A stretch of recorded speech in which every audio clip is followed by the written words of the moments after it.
ओम शांति। 17 फरवरी 2026 के ईश्वरीय महावाक्य। पहले सुनते हैं मुरली के मुख्य पॉइंट्स। बाबा ने कहा, कहाँ भी रहो पढ़ते रहो। मुरली तो विलायत में भी पढ़ी जा सकती है, नहीं पढ़ेंगे तो पद कम हो जाएगा। इस मृत्यु लोक का अभी अंत है, इसलिए जल्दी पढ़कर होशियार होना है। यह पढ़ाई है ही नई दुनिया अमर लोक के लिए। फिर बाबा ने कहा, पवित्र जरूर बनना है। देवताएं पवित्र है ना, उन्हों के आगे कभी बीड़ी तंबाकू आदि नहीं रखी जाती। वह वैष्णव हैं, तुम्हें भी सच्चा वैष्णव बनना है। बाबा तुमको रोज सावधानी देते रहते हैं, बच्चे बाप को याद करो तो आत्मा में जो खाद पड़ी है वह निकल जाएगी। आत्मा 100% प्योर बन जाएगी। लास्ट में बाबा ने कहा, समय बाकी थोड़ा है, तुम्हारे लिए नई दुनिया की स्थापना हो रही है, तो अब इस पुरानी दुनिया को भूल जाना है। स्वीट होम व स्वर्ग की बादशाही को ही याद करना है। और अब सुनते हैं महावाक्यों को विस्तार से। मुरली का सार। मीठे बच्चे, तुम अभी अमर लोक स्थापन करने के निमित्त हो, जहाँ कोई भी दुख व पाप नहीं होगा। वह है ही वॉइसलेस वर्ल्ड। प्रश्न, गॉडली फैमिली का वंडरफुल प्लान कौन सा है? उत्तर, गॉडली फैमिली का वंडरफुल प्लान है फैमिली प्लानिंग करना। एक सत धर्म स्थापन कर अनेक धर्मों का विनाश करना। मनुष्य बर्थ कंट्रोल करने के प्लान्स बनाते हैं। बाप कहते हैं उनके प्लान्स चल न सके। मैं ही नई दुनिया की स्थापना करता हूँ, तो बाकी सब आत्माएं ऊपर घर में चली जाती हैं। बहुत थोड़ी आत्माएं ही रहती हैं। ओम शांति। यह घर भी है, यूनिवर्सिटी भी है और इंस्टीट्यूशन भी है। तुम बच्चों की आत्मा जानती है कि वह है शिव बाबा। आत्माएं हैं सालीग्राम, जिनका यह शरीर है। शरीर नहीं कहेगा हमारी आत्मा, आत्मा कहती है हमारा शरीर। आत्मा है अविनाशी, शरीर है विनाशी। अभी तुम अपने को आत्मा समझते हो। हमारा बाबा शिव है, वह है सुप्रीम फादर। आत्मा जानती है वह हमारा सुप्रीम बाबा भी है, सुप्रीम टीचर भी है, सुप्रीम गुरु भी है। भक्ति मार्ग में भी बुलाते हैं ओ गॉड फादर।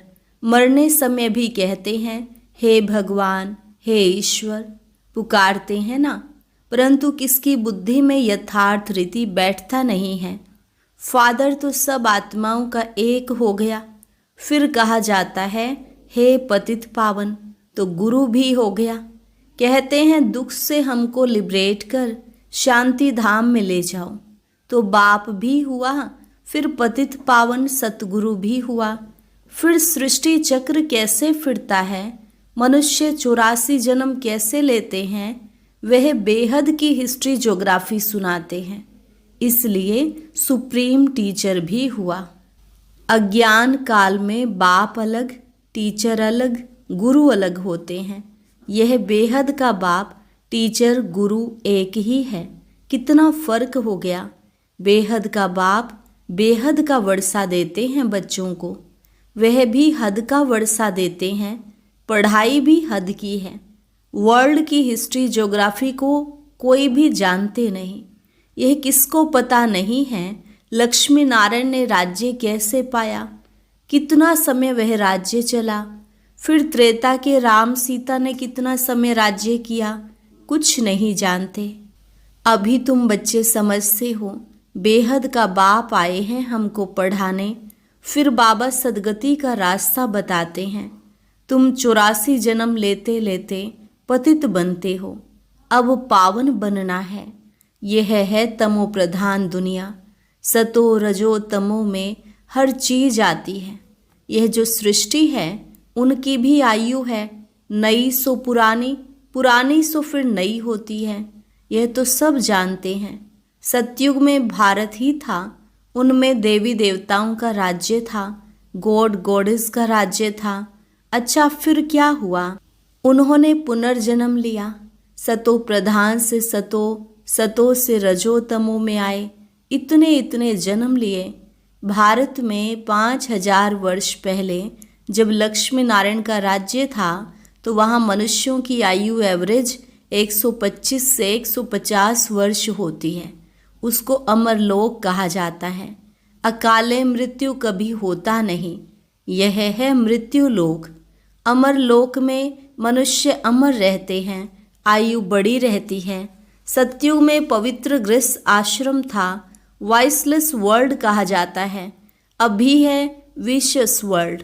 अभी तुम बच्चे जानते हो हम शिव बाबा की संतान हैं। वर्षा शिव बाबा से मिलता है। यह दादा, वह डाडा, ग्रैंडफादर। वर्षा डाडे का मिलता है। डाडे की प्रॉपर्टी पर सबका हक रहता है। ब्रह्मा को कहा जाता है प्रजापिता। एडम और ईव, आदम बीबी। वह है निराकार गॉड फादर। यह प्रजापिता हो गया साकारी फादर। इनको अपना शरीर है। शिव बाबा को अपना शरीर नहीं है तो तुमको वर्षा मिलता है शिव बाबा से ब्रह्मा द्वारा। डाडे की मिल्कियत मिलेगी तो बाप द्वारा ना। शिव बाबा से ब्रह्मा द्वारा तुम फिर मनुष्य से देवता बन रहे हो। मनुष्य से देवता किए करत न लागी वार। किसने बनाया? भगवान ने।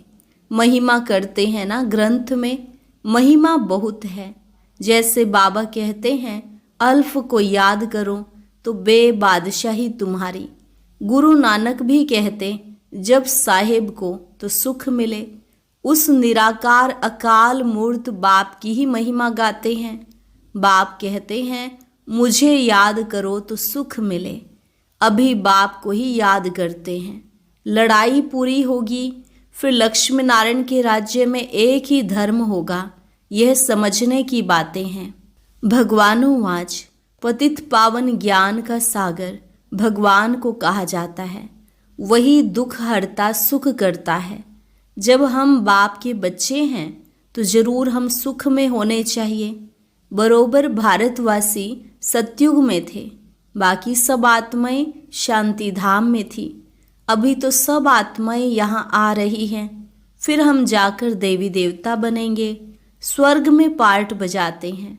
यह पुरानी दुनिया है दुख धाम, नई दुनिया है सुख धाम। पुराना घर होता है तो फिर उनमें चूहे सर्प आदि निकलते हैं। यह दुनिया भी ऐसी है।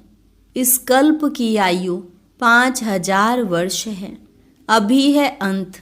गांधी जी भी चाहते थे नई दुनिया नई दिल्ली हो, राम राज्य हो, परंतु यह तो बाप का ही काम है। देवताओं के राज्य को ही राम राज्य कहते हैं। दुनिया में तो जरूर लक्ष्मी नारायण का राज्य होगा। पहले तो राधे कृष्ण दोनों अलग अलग राजधानी के हैं, फिर उन्हों की सगाई हुई तो लक्ष्मी नारायण बनते हैं। जरूर इस समय ऐसे कर्म करते होंगे। बाप तुमको कर्म अकर्म विकर्म की गति बैठ समझाते हैं। रावण राज्य में मनुष्य जो कर्म करेंगे वह कर्म विकर्म बन जाते हैं। सतयुग में कर्म अकर्म होते हैं। गीता में भी है परंतु नाम बदल लिया है। यह है भूल। कृष्ण जयंती तो होती है सतयुग में। शिव है निराकार परम पिता। श्री कृष्ण तो साकार में है।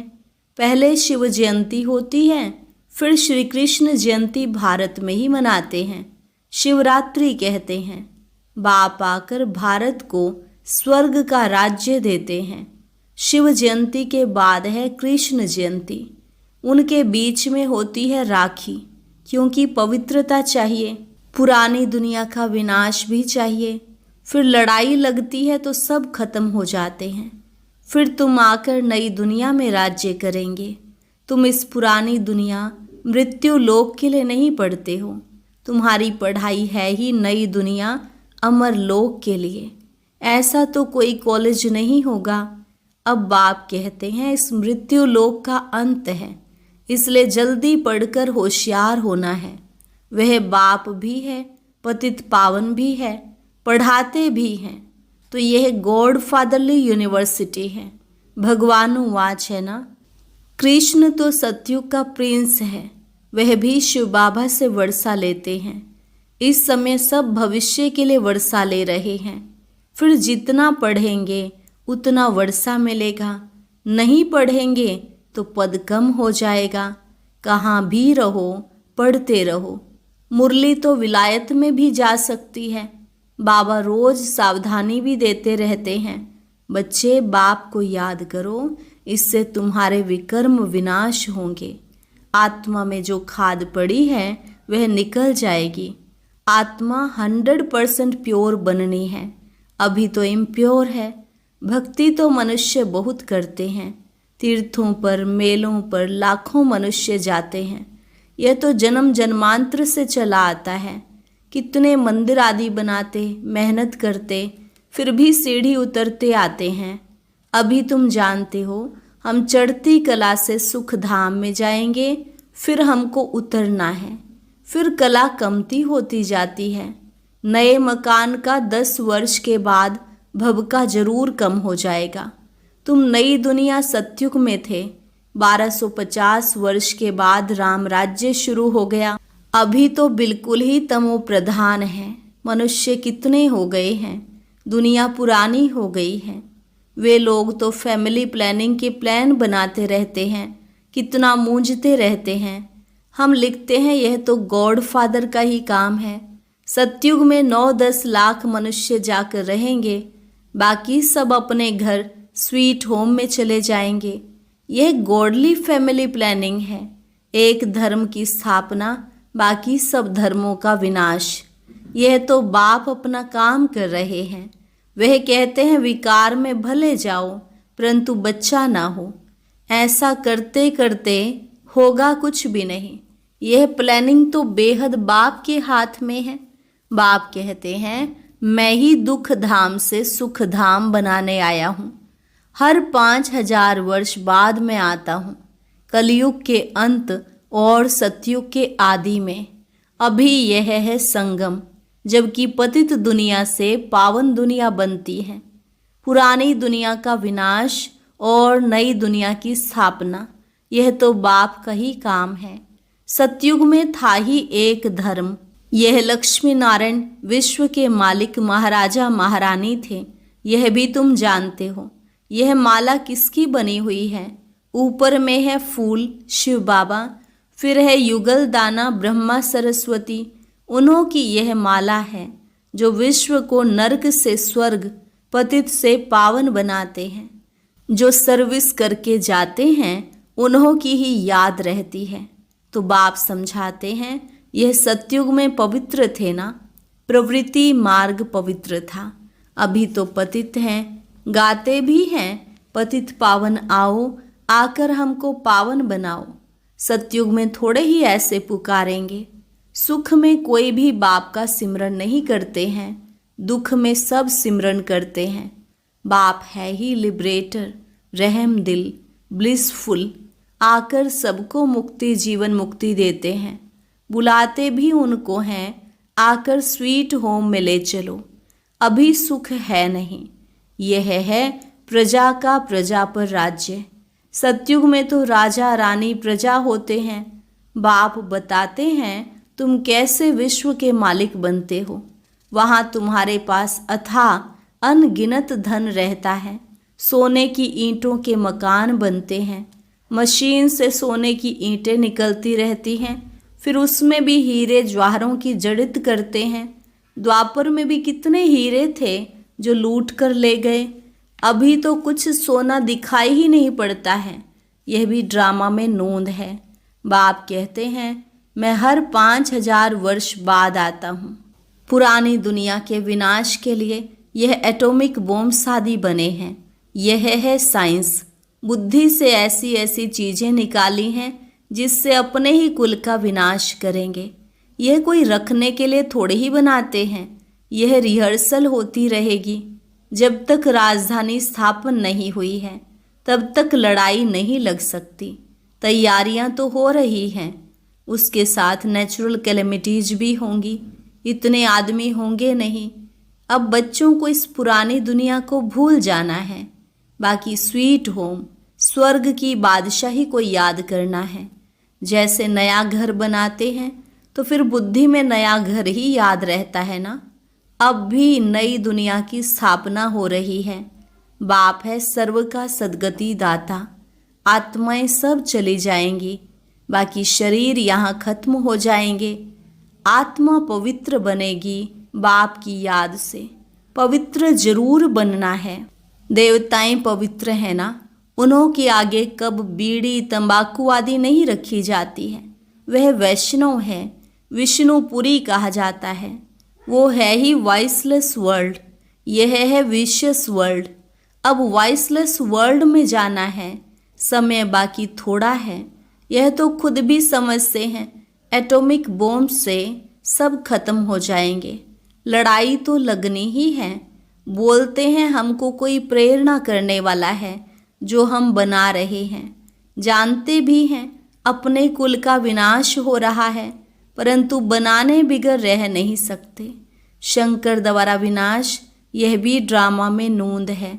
विनाश सामने खड़ा है। ज्ञान यज्ञ से यह विनाश ज्वाला प्रज्वलित हुई है। अभी तुम स्वर्ग का मालिक बनने के लिए पढ़ रहे हो। यह पुरानी दुनिया खत्म हो, नई बन जाएगी। यह चक्र फिरता रहता है।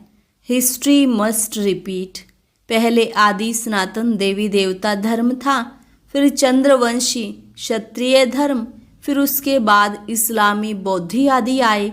फिर जरूर पहले नंबर वाला आएगा और सब विनाश हो जाएंगे। तुम बच्चों को कौन पढ़ा रहे हैं? वह निराकार शिव बाबा, वही शिक्षक सतगुरु है। आने से ही पढ़ाई शुरू करते हैं। इसलिए लिखा हुआ है शिव जयंती सो गीता जयंती, गीता जयंती सो श्री कृष्ण जयंती। शिव बाबा सत्युग की स्थापना करते हैं। कृष्णपुरी सत्युग को कहा जाता है।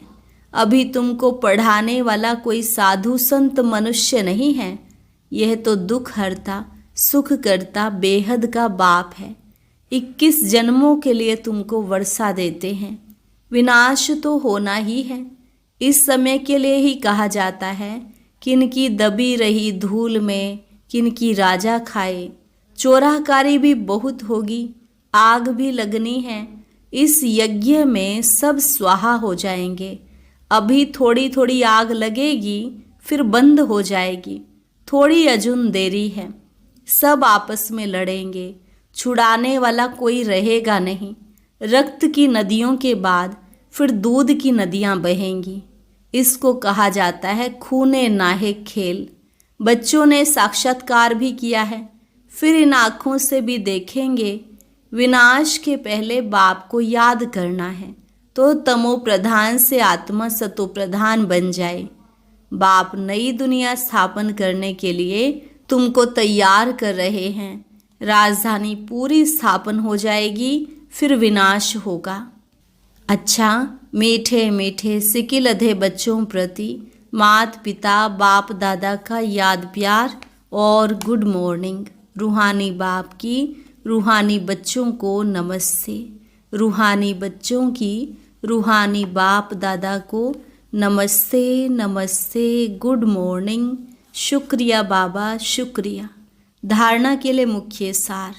विष्णुपुरी में चलने के लिए स्वयं को लायक बनाना है, संपूर्ण पावन बनना है, अशुद्ध खान पान त्याग कर देना है, विनाश के पहले अपना सब कुछ सफल करना है, जल्दी जल्दी पढ़कर होशियार होना है, कोई भी विकर्म ना हो इसका ध्यान रखना है। वरदान, फरियाद को याद में परिवर्तन करने वाले स्वतः और निरंतर योगी भव। फरियाद को याद में परिवर्तन करने वाले स्वतः और निरंतर योगी भव। संगम युग की विशेषता है अभी अभी पुरुषार्थ, अभी अभी प्रत्यक्ष फल, अभी स्मृति स्वरूप, अभी प्राप्ति का अनुभव। भविष्य की गारंटी तो है ही, लेकिन भविष्य से श्रेष्ठ भाग्य अभी का है। इस भाग्य के नशे में रहो तो स्वतः याद रहेगी। जहाँ याद है वहाँ फरियाद नहीं। क्या करें कैसे करें यह होता नहीं है। थोड़ी मदद दे दो, ये है फरियाद। तो फरियाद को छोड़कर स्वतः योगी, निरंतर योगी बनो।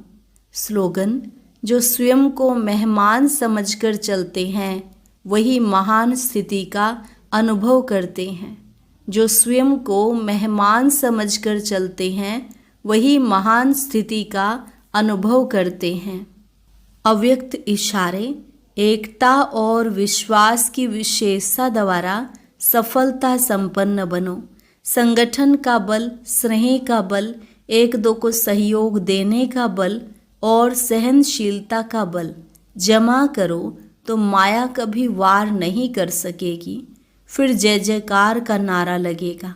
जब इतने सभी अनेक होते भी एक दिखाई देंगे, एक की ही लगन में मगन, एक रस स्थिति में स्थित होंगे, तब प्रत्यक्षता की निशानी देखने में आएगी। आप सबकी प्रतिज्ञा ही प्रत्यक्षता को समीप लाएगी। अच्छा, और अभी सुनते हैं आज का अव्यक्त ज्ञान मोती।